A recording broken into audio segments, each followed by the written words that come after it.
سیدہ ام البنین رضی اللہ تعالیٰ عنہ کون تھی؟ اہل بیت گھرانے سے آپ کی عقیدت، محبت اور عشق کا کیا عالم تھا؟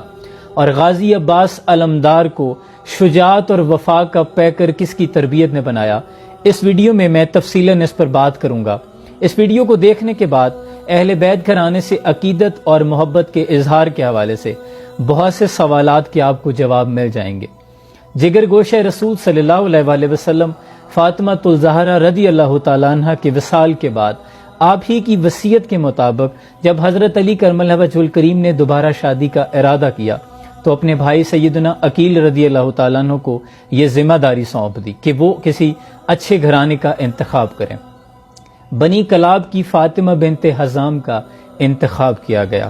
فاطمہ بنت حزام کے رشتے کے لیے جب حضرت علی کی طرف سے پیغام پہنچا تو آپ کے والد حزام سردار حزام اپنی بیوی کے پاس گئے اور پوچھا کیا آپ نے بیٹی فاطمہ کی ایسی تربیت کی ہے کہ اس کی شادی نبی کے گھرانے میں کی جا سکے؟ تو والدہ نے کہا کہ ہاں، میں نے اپنی بیٹی کی ایسی تربیت کی ہے۔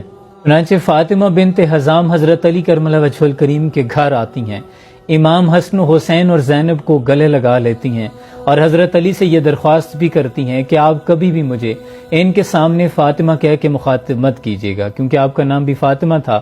اس طرح بچوں کو ان کی ماں یاد آ جائے گی اور میں کبھی بھی ان کی ماں کا درجہ نہیں لے سکتی، اور نہ ہی میں اس گھر میں ان کی ماں بن کر آئی ہوں، میں تو ان کی کنیز بن کر آئی ہوں۔ اس کے بعد کبھی بھی آپ نے امام حسن و حسین کو بیٹا کہہ کے مخاطب نہیں کیا، ہمیشہ مولا کہتی تھی۔ ام البنین آپ کو اس لیے کہا جاتا ہے بیٹوں کی ماں۔ حضرت علی سے اللہ نے آپ کو 4 بیٹوں سے نوازا: عباس ابن علی، عبداللہ ابن علی، جعفر ابن علی اور عثمان ابن علی۔ اپنے بیٹوں کی بھی تربیت آپ نے ایسی کی کہ ہمیشہ اپنے بیٹوں کو امام حسن و حسین کی اطاعت کرنے کا حکم دیا، اور اتنا پابند کیا کہ جو یہ حکم کریں اسے بجا لانا اور بحث نہیں کرنی، کیونکہ یہ اہل بیت گھرانے میں سے ہیں اور ہم ان کے نوکر ہیں۔ اور غازی عباس چونکہ سپہ سالار لشکر حسین بھی ہیں، آپ کو علمدار اس لیے کہا جاتا ہے کیونکہ جنگ کا علم آپ کے ہاتھ میں تھا، آپ سپہ سالار ہیں۔ جنگ صفین کے موقع بھی حضرت علی کرم اللہ وجہ الکریم نے جب حضرت عباس کو پہلے بھیجا تو محمد بن حنفیہ نے اعتراض اٹھایا کہ آپ ہمیشہ عباس کو ہی کیوں آگے بھیجتے ہیں؟ تو اس پر حضرت عباس نے جواب دیا کیونکہ امام حسن و حسین میرے بابا کی آنکھ کے تارے ہیں اور میں ان کے بازو ہوں۔